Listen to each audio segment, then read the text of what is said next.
They're the calls that drive you crazy, robocalls. They come in day and night. Consumer Watch reporter Julie Watts on a new grassroots effort to get them to stop. She's on the do not call list, but Laura Miller still gets 6 or 7 calls a day from companies trying to sell her something. Medical alert bracelets, credit card adjustments, and mortgage refinancing. Well, now some are calling on phone companies to do more to stop those auto-generated robocalls that go out to thousands of people at a time.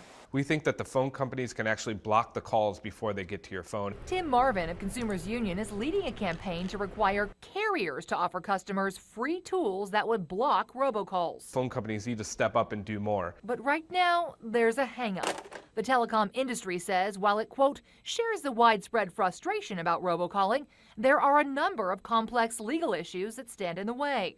Among them, an FCC rule written in 1936 that phone companies contend requires carriers to connect every call. The way that we read the rule is that clearly consumers have the right to block unwanted phone calls from coming to their house. The FCC is now reviewing the rule and is supposed to issue a clarification.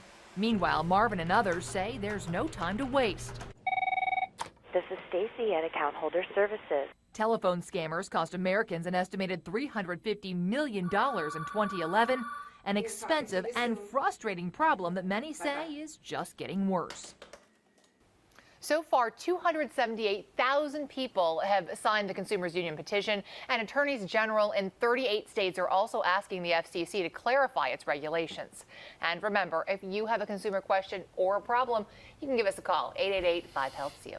Don't they get around it by, calling from offshore sometimes? So they're not really in the U.S. at the time? Yeah, well, definitely that's one way they get around some of the apps. But what they're saying is the telephone companies have the technology to block even those calls. It's just a matter of actually using it. Time to use it. All right. Thanks, Julie.